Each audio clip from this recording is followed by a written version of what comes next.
आज आपण बनवणार आहोत अतिशय चमचमीत आणि जिभेला चव आणणारी कोलिम वांग भाजी। ही भाजी अतिशय झटपट तर होते, पण चवीलाही ती अप्रतिम लागते। चला तर मग रेसिपीला सुरुवात करूया। इथे मी अर्धी वाटी सुका कोलिम घेतलेला आहे। 3 वाटी असे बारीक तुकडे करून घेतलेले आहेत। याचे तुकडे असे पाण्यात घालून ठेवायचे, म्हणजे ते काळे पडत नाहीत। इथे मी पूर्ण पिकलेला टोमॅटो बारीक चिरून घेतलेला आहे। थोडी कोथिंबीर घेतलेली आहे आणि 2-3 कोकमाचे तुकडे घेतलेले आहेत।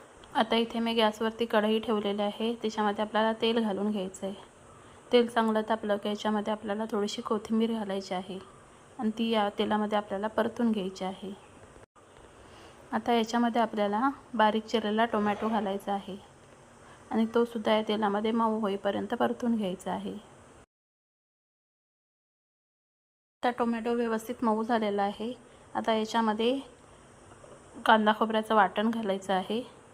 त्याचबरोबर चवीनुसार तिखट मसाला, काश्मीरी मिरची पावडर आणि हळद घालायची आहे आणि हे सगळे मसाले तेलामध्ये व्यवस्थित परतून घ्यायचे आहे। आता आपले मसाले तेलामध्ये व्यवस्थित परतून झालेले आहेत। आता ह्याच्यामध्ये आपल्याला बारीक चिरून घेतलेली वांगी घालायची आहेत आणि ती या मसाल्याने व्यवस्थित मिक्स करून घ्यायची आहे।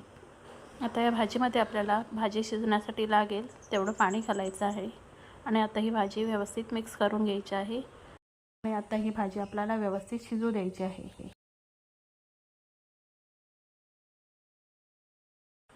वांगी अर्धवट शिजली की त्याच्यामध्ये आपल्याला कोलिम घालायचा आहे। हा कोलिम आपल्याला स्वच्छ धुवून घ्यायचा आहे। भाजीला उकळी आलेली आहे। आता याच्यामध्ये आपल्याला चवीनुसार मीठ घालायचं आहे। मीठ घातल्यानंतर आपल्याला भाजी व्यवस्थित ढवळून घ्यायची आहे, म्हणजे मीठ भाजीला सगळ्या बाजूनी व्यवस्थित लागेल। आता पुन्हा आपल्याला भाजी शिजायला ठेवून द्यायची आहे। आता या भाजीमध्ये आपल्याला कोकम घालायचं आहे आणि भाजी व्यवस्थित ढवळून घ्यायची आहे। आता या भाजीवरती झाकण ठेवून मंद गॅसवर ही भाजी 5 मिनिटं व्यवस्थित शिजवून घ्यायची आहे। आता आपली भाजी व्यवस्थित शिजलेली आहे। आता याच्यावरती आपल्याला थोडी कोथिंबीर घालायची आहे आणि भाजी व्यवस्थित ढवळून घ्यायची आहे।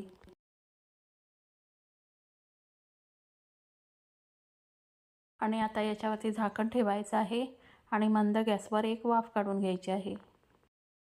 आता आपली चमचमीत आणि रुचकर अशी कोलिम आणि वांग भाजी तयार झालेली आहे।